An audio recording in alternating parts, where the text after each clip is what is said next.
พี่น้องสบายดีเด้อ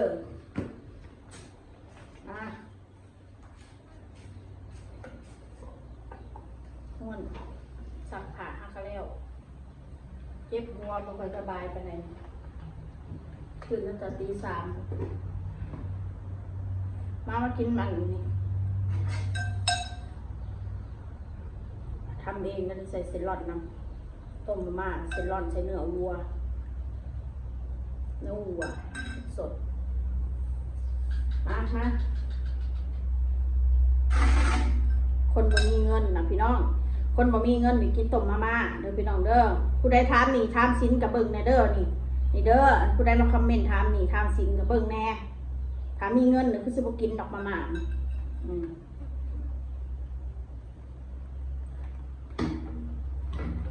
ก็ต้องมาพิมพ์ถามดอกนึงมึงใส่หนีกูแน่เด้อถ้ามีก็ใส่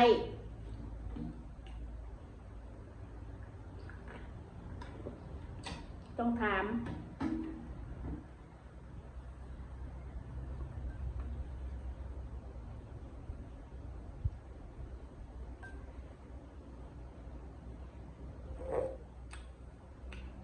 โอ้แซ่บอร่อยมากเลยเด็ดหัวแดดแห้งอะไรแดดเมี่ยงตื่นแต่เช้านะตื่นตั้งแต่ตีสามเลยตื่นมาแล้วก็นอนบ่หลับเลย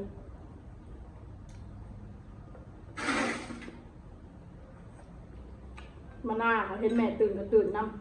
ำคือชิงเงานอนไปโรงเรียนน่ะ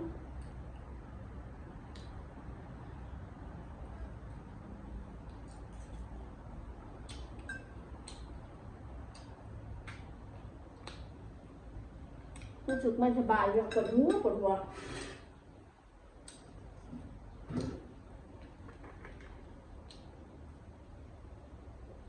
ฝนก็มาตก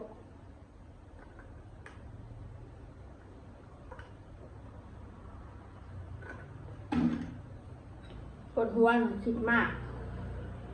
คิดนำคอมเมนต์อะไรคอมเมนต์กับ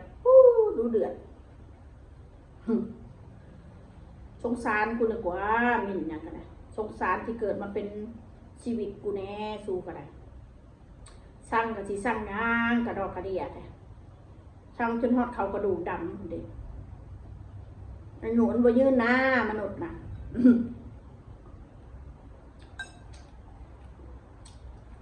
60-70ก็ไปแล้วโรยแล้วรูปร่างทั้งคันหายแล้วกูได้กันได้นอกจากคนเขามีเงินคนบ้านๆเฮาละหา60-70แบบไปแล้วพี่น้องเป็นตาเป็นยายอยู่เพื่อนอยู่ชาติแล้วนับมือถอยหลังมาท้ายอยู่หลายปันนะมนุษย์มันคนมันอายุสั้นแบบมนุษย์นะ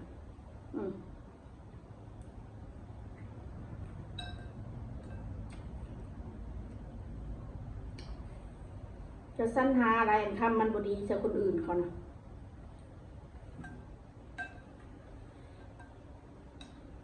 ใช้ชีวิตดีก็ดีไปอย่าไปหาว่าตัวเองดีกว่าคนอื่นเขาคนที่ว่าตัวเองดีกว่าคนอื่นเขานั่นแหละมึงแหละโตบดีคักเลยแหละ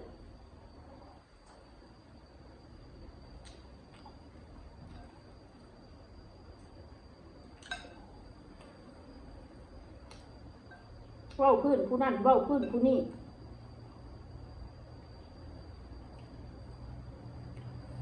ถ้าพวกมึงดีแล้วพวกมึงคือสุรมาหานางบอกให้คนแบบนี้หรอกครูบาอาจารย์สุบดิสอนบอกเวลาสุรำสุเรียน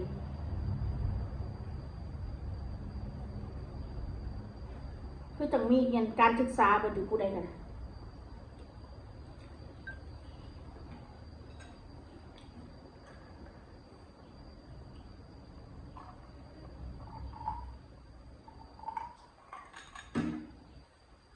เกิดเป็นมนุษย์นะอย่ามาเบียดเบียนกัน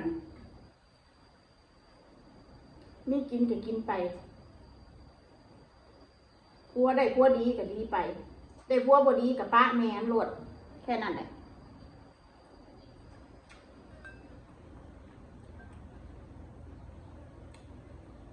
ชีวิตเริ่มต้นใหม่ได้เสมอคือบอกว่าเถอะจ้ะ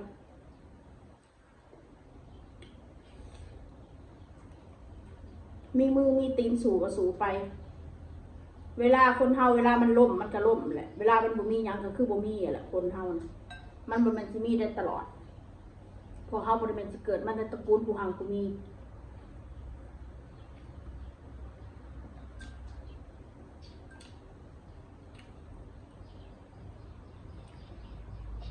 ขนาดผู้เขาหังเขามีเขาบ่มีหยังเลยเขาล่มจมเขายังมีเยอะแยะผู้เขารวยพันล้านร้อยล้านอยู่นะบ่คิดบ่ฝันว่าสิเกิดกับชีวิตเขาก็ยังเกิดรวยพุ่นพันล้านพุ่นล่องต่างประเทศพุ่น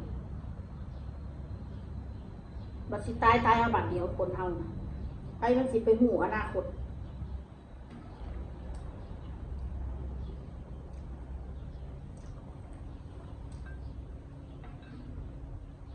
ถ้าคนหัวอนาคตบ่มีไผตายง่ายๆหรอกถ้ามันมื้อนี้กูสิบินไปนู่นนี่เครื่องบินสิตกโอ้ยบ่ไปละบ่ตายซ้ำบัดนี้ถ้าคนหัวอนาคตนะ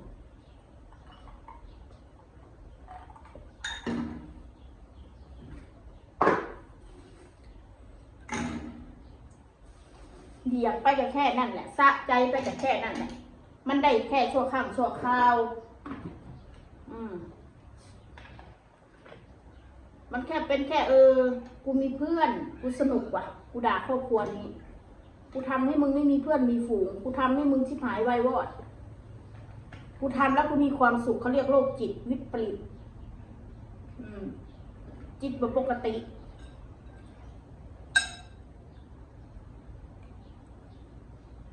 แต่ใจกูน้ำแก่งว่าซั่นซะ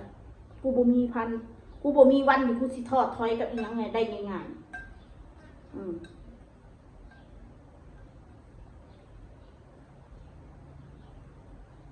กูมีแต่สิสู้นะใจกูนะ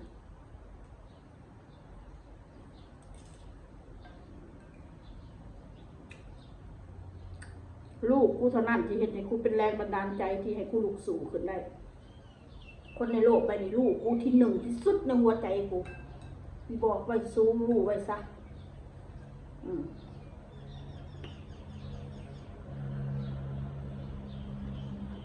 กูบ่มีหยังกระสร้างเขาแต่ลูกกูมีอยากมีกินพอ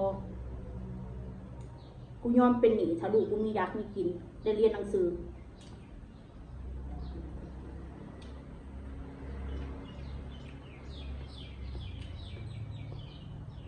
ชีวิตแม่เขาเป็นแบบนี้กูรู้สึกว่ามีวันให้ลูกกูเป็นคือกูแค่นั้นแหละกูไม่ต้องว่าอย่างไร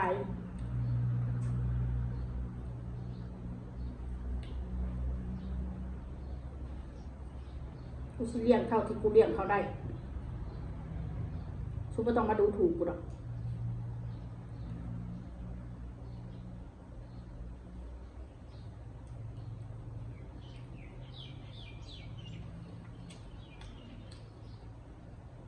ยิ่งสู้ว่าสุกูสำไรกูยังเป็นจะสู้กูบอกเลยนะครับ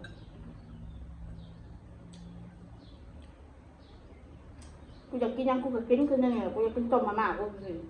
กูจะมองว่ากูบ่มีเงินซื้อกระเพราชุดแล้วจะสู้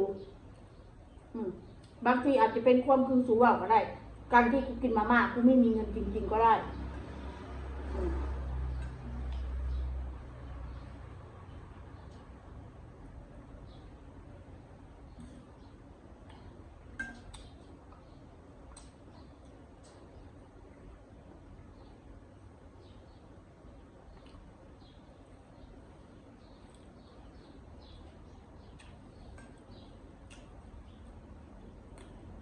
ว่าจะห้าง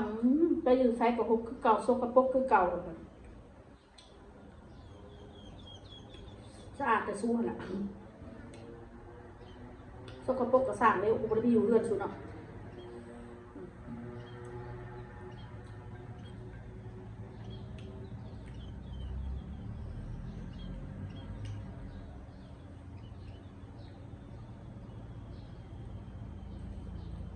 อีพวก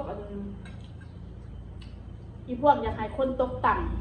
ำอีพวกความคิดอยากให้คนอื่นตกต่ำอยากให้คนอื่นบ่มีอยากบ่มีกินน่ะ สักวันมันก็เป็นคือมันคิด มันเข่ากับตัวมันคิดบดีกับคนแบบใด